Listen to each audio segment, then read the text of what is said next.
Assalamualaikum warahmatullahi wabarakatuh. Perkenalkan, nama saya Putri Wahid. Saya dari jurusan Ilmu Politik, Fakultas Ilmu Sosial dan Ilmu Politik Universitas Haloleo.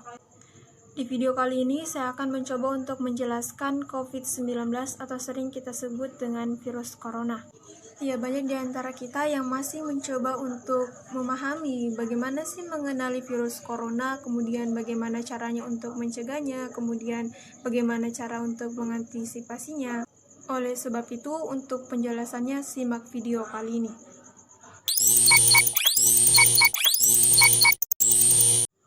Virus corona atau SARS adalah virus yang menyerang sistem pernapasan. Penyakit karena infeksi virus ini disebut COVID-19. Virus corona bisa menyebabkan gangguan pada sistem pernapasan, pneumonia akut, sampai kematian. Virus ini bisa menyerang siapa saja, baik bayi, anak-anak, orang dewasa, lansia, ibu hamil, maupun ibu menyusui. COVID-19 telah ditetapkan Badan Kesehatan Dunia atau WHO sebagai penyakit pandemik atau penyakit yang persebarannya sudah ke berbagai negara. Namun demikian, belum semua masyarakat di Indonesia mengetahui pasti gejala-gejala saat tubuh mulai terinfeksi virus corona. Dokter spesialis penyakit dalam Gurmeet Singh menjelaskan bahwa untuk mengetahui apakah manusia positif terjangkit virus corona, diperlukan sejumlah rangkaian tes. Namun demikian, penyakit ini memiliki gejala awal yang mirip seperti penyakit influenza atau penyakit yang sudah dipahami masyarakat antara lain demam, sakit tenggorokan, dan batuk yang akan reda selama 5 atau 6 hari. Sementara pada COVID-19, gejala akan berlanjut hingga lebih dari 10 hari dan diikuti dengan gejala lain.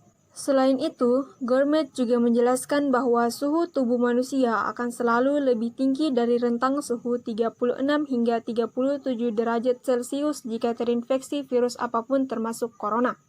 Sehingga bagi masyarakat yang mengalami gejala-gejala tersebut sebaiknya mengambil langkah medis terutama setelah melakukan kegiatan yang memiliki potensi sebaran virus corona. COVID-19 pertama kali ditemukan di kota Wuhan, Cina pada akhir Desember 2019. Virus ini menular dengan cepat dan telah menyebar ke wilayah lain di Cina dan ke beberapa negara termasuk Indonesia. Hal ini membuat sejumlah negara yang terkena virus corona telah melakukan isolasi atau lockdown negaranya guna mencegah penyebaran virus corona. Namun di Indonesia tidak diterapkan lockdown. Hal ini disampaikan oleh kebijakan Presiden Republik Indonesia Joko Widodo. Jokowi mengaku telah melakukan kalkulasi dan analisis yang matang terhadap negara-negara yang melakukan kebijakan lockdown. Hasilnya, Jokowi menilai menjaga jarak satu sama lain dengan melakukan aktivitas seperti belajar, bekerja, dan beribadah di rumah, menurut Jokowi adalah kebijakan yang paling pas di Indonesia untuk saat ini. Oleh sebab itu, untuk memperlambat penyebarannya, pemerintah Indonesia baru-baru ini menganjurkan masyarakat agar menerapkan social distancing. Social distancing adalah tindakan untuk menjauhi kegiatan bersama atau keramaian yang membuat kita bertemu dengan banyak orang. Lalu mengapa social distancing ini penting? Saat semua orang bebas bepergian, ini akan menyebabkan virus corona dengan cepat meluas. Bisa jadi banyak orang terinfeksi namun tidak menyadar. Maka menjauhkan diri dari keramaian atau social distancing ini akan sangat membantu untuk mengurangi resiko tertular virus corona. Bagaimana caranya kita melakukan social distancing? Yang pertama, hindari pertemuan besar.